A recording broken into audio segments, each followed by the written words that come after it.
Welcome. In this video series, I thought it'd be a good idea to talk about how the simple CPU processor came about, kind of reflect on how it was designed, the influences that produced this series of processors. So in education, there's a common phrase, you teach how you were taught. You are a product of your experiences of when you were a student. So you replicate the styles of teaching you experienced. And to some degree, I agree with that. However, I see educational styles as a pendulum. Things swing in and out of fashion over the years. So what was popular one year suddenly is abandoned and the new great thing comes along. And if I'm being honest, it tends to be driven by the increasing class sizes. So what we did in the past is no longer possible as class sizes have got so large over the years. However, I still think some things are true. You can't beat face-to-face time, and hands-on practical experiences you just can't beat. So that's the way I teach.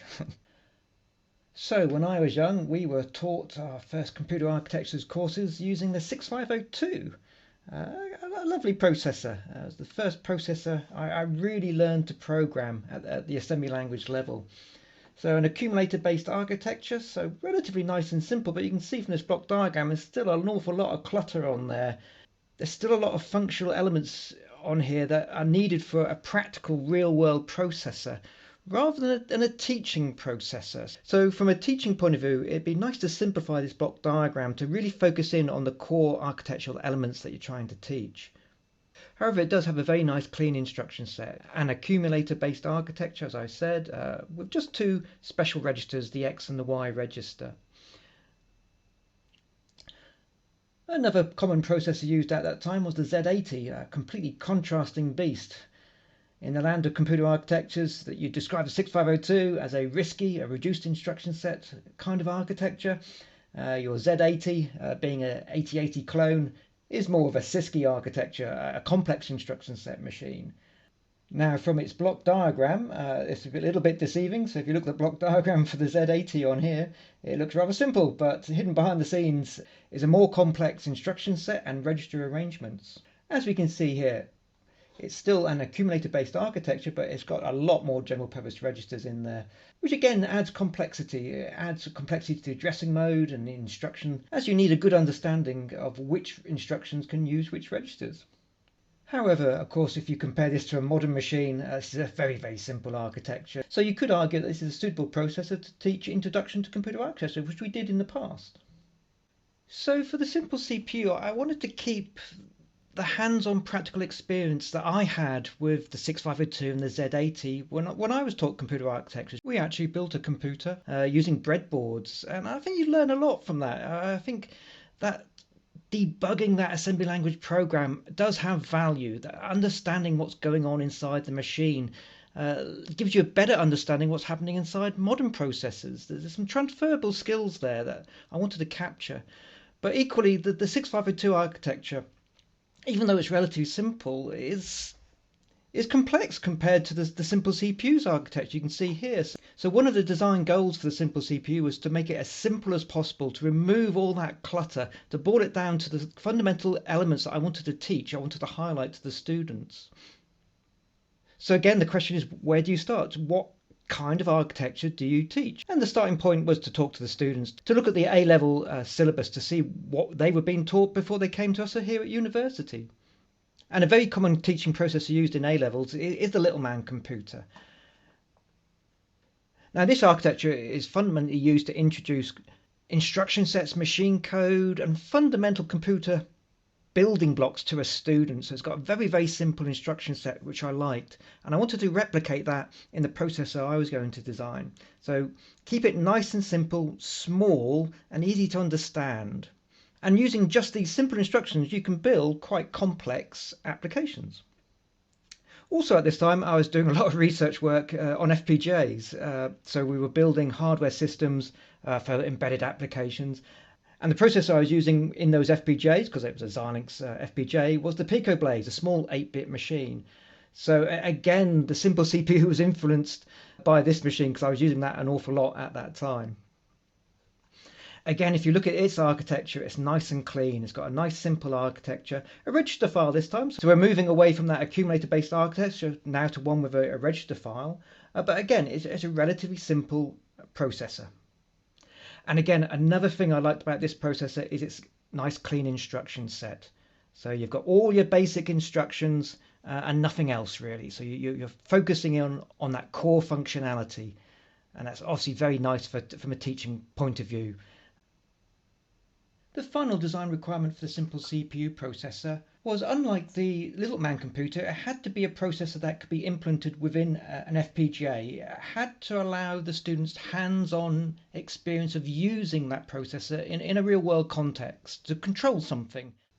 At that time, we had two FPGA boards in the lab. We had a Spartan 3 FPGA board and we had an RTX 7 board. The Spartan board had more peripheral devices and I/O, so it had a VGA, serial, LCD display, which allowed more design possibilities. However, the Spartan 3 was a little bit on the small side. The RTX 7 in comparison was significantly bigger, but as you can see here, it didn't have a lot of I/O. Basically, it had some LEDs and RGB LED and a few switches. But both of these boards were capable of running SimpleCPU based systems. Okay, so as I say, the design emphasis for the SimpleCPU was to build a teaching based processor. And it was intended from the beginning that there would be an incremental refinement of this architecture by the students. So they'd start off with this simple machine, which does have fundamental flaws in its instruction set and its hardware, in terms of it limited what you could do in your program.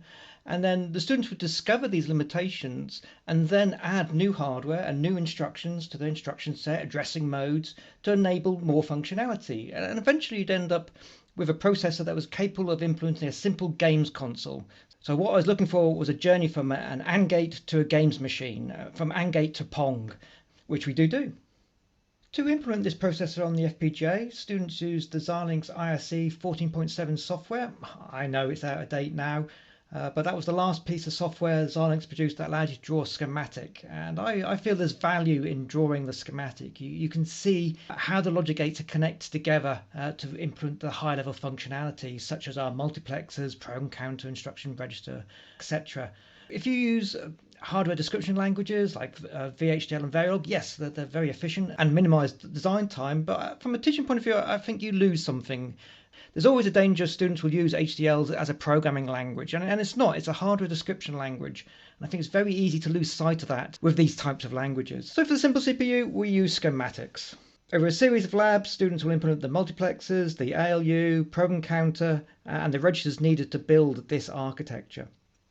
So using the IRC software, we can introduce basic logic gate functionalities. So our usual suspects, obviously we can draw a schematic containing these logic gates and put it through the iSim simulator, and you get the waveform diagram that you can see here. So we can start to introduce some basic Boolean logic. Next, we build our first component, a multiplexer, so a bit multiplexer in this case here. Then we can combine those together to make bus multiplexers, one of our building blocks in that architecture. And again, we can test that component out in iSim to confirm it's working correctly. The next component we build on a journey is the adder. So we start off with our classical half adder, and combining two of those together, we can build a full adder.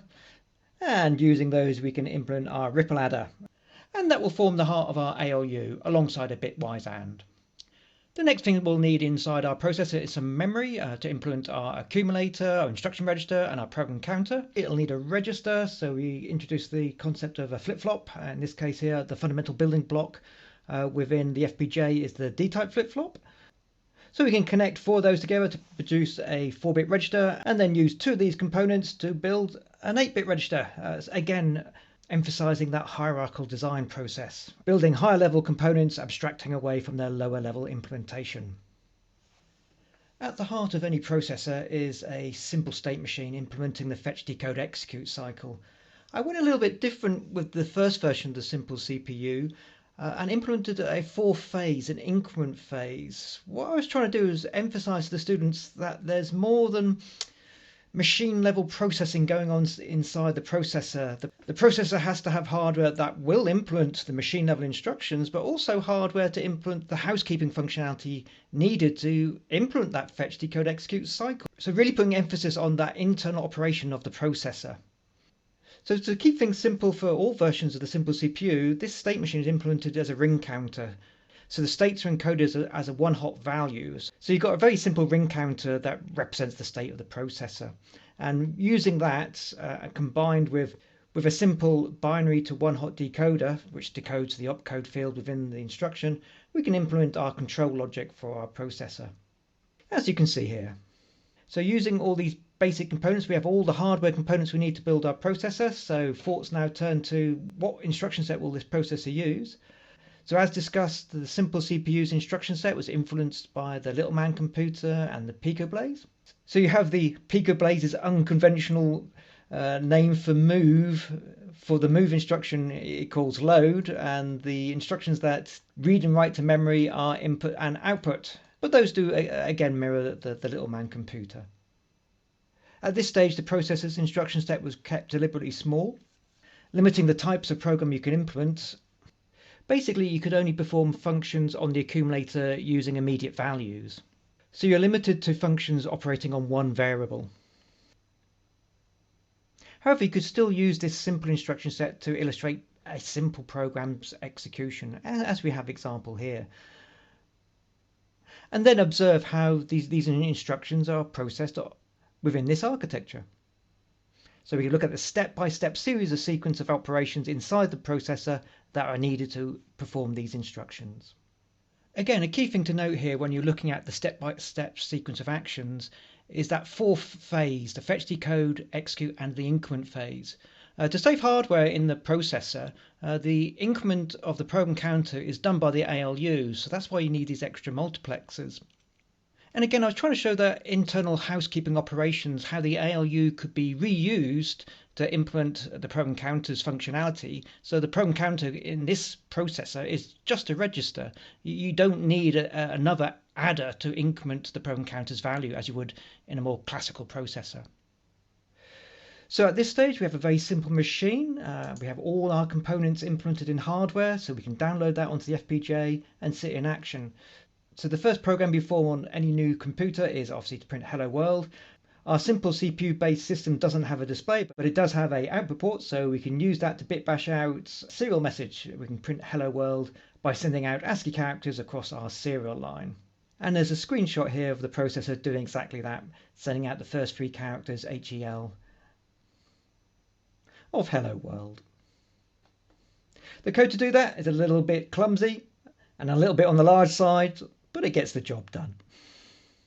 Rightio, so reflecting on the SimpleCPU, yeah, I think it was a good first attempt at a teaching processor. Definitely the schematics that I drew were not good enough. They were a little bit on the confusing side, a little bit cluttered, and definitely I improved upon that in my next versions.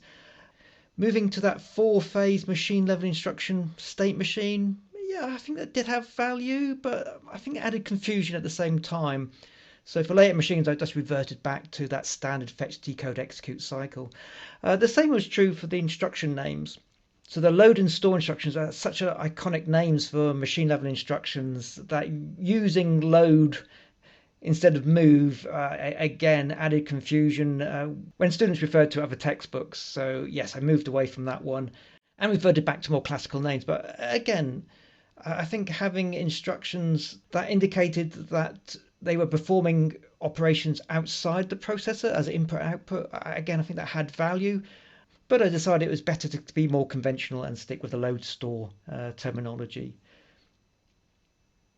Okay, rightio, I'll finish it there, and fingers crossed, touch wood, I'll get the next video out next week.